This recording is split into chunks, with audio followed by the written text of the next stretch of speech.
রানা প্লাজার ট্রাজেডি ১৩ বছর পেরিয়ে ১৪ বছরে পা দিল আজ।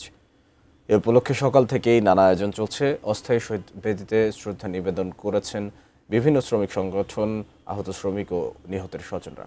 সাভারের রানা প্লাজার সামনে থেকে বিস্তারিত জানাচ্ছেন প্রতিনিধি কামরুজ্জামান। কামরুজ্জামান, আসলে যেটি বলছিলাম, ১৩ বছর পেরোলেও এখনও ক্ষত শুকায়নি রানা প্লাজা ট্র্যাজেডিতে স্বজন হারানো মানুষদের, এবং এখন হচ্ছে আসলে ১৪ বছরেও পা দিলেও এখনও সেই উপলক্ষে সেখানে বিভিন্ন আয়োজন চলছে। আপনার কাছ থেকে বিস্তারিত জানতে চাইছি। ধন্যবাদ মাহমুদ। যেমনটি বলছিলেন আর কি, সকাল থেকেই কিন্তু আমরা দেখেছি যে এই যে বিভিন্ন সংগঠনের পক্ষ থেকে তারা কিন্তু এই যেখানে কিন্তু এই শহীদ বেদিতে ফুল দিয়েছেন, এবং এছাড়াও সকাল ৮টায় কিন্তু তারা ফুল দিয়েছেন, এবং দিনের যে কর্মসূচি, নানা কর্মসূচির মধ্য দিয়ে তারা কিন্তু আজকের এই দিনটি কিন্তু পার করবে।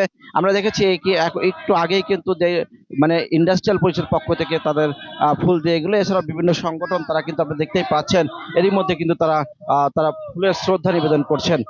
আপনারা দেখতেই পাচ্ছেন যে এরই মধ্যে কিন্তু যে গার্মেন্টস, যে সোয়েটার অ্যাসোসিয়েশন শ্রমিক ইউনিয়নের পক্ষ থেকেও তারা কিন্তু এখানে এসেছে, এবং তারাও কিন্তু বিভিন্ন ভাবে তারা কিন্তু আজকের এই যে শোক সেটি কিন্তু প্রকাশ করছে।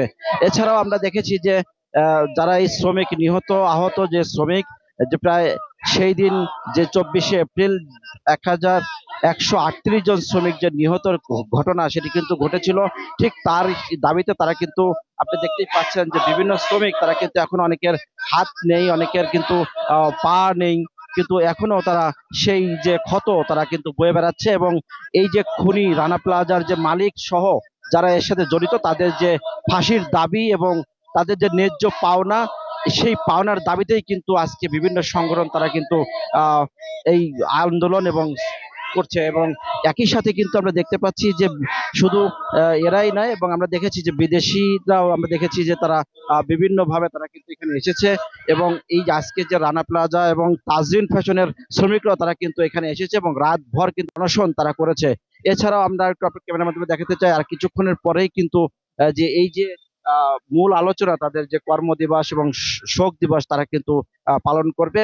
এছাড়াও দিনব্যাপী কিন্তু আয়োজন রয়েছে। আমরা একটু ক্যামেরার মাধ্যমে আপনাদের দেখাই যে এছাড়াও বিভিন্ন সংগঠন থেকে আমরা দেখেছি যে ফরেনার তারা কিন্তু এসেছে, এবং আ- আহ, তারা কিন্তু এখানে কিন্তু শ্রদ্ধা নিবেদন করেছেন, এবং আপনারা দেখতে পাচ্ছেন যে বিভিন্ন ব্যানারে তারা কিন্তু এখানে এসেছে, এবং তারা কিন্তু শ্রদ্ধা নিবেদন করেছেন। এবং এছাড়াও লাল নিশান আমরা আপনাদের একটু দেখাই যে আজকে কিন্তু বিভিন্ন ভাবে কিন্তু এখানে দেখেছেন যে লাল নিশান তারা কিন্তু টানিয়েছে, এবং যে সর্বশেষ যে রানা প্লাজার যে জায়গাটি সেখানে যে পরিত্যক্ত অবস্থায় রয়েছে, এই পরিত্যক্ত অবস্থায় কিন্তু আমার পিছনে আপনারা দেখতেই পাচ্ছেন যে এই যে কচুর দিয়ে কিন্তু এখানে কিন্তু ওরা, তবে এই জায়গাটি পুনর্বাসন চায় এখানকার যারা নিহত আহত শ্রমিকরা। এই ছিল সর্বশেষ আমার কাছে।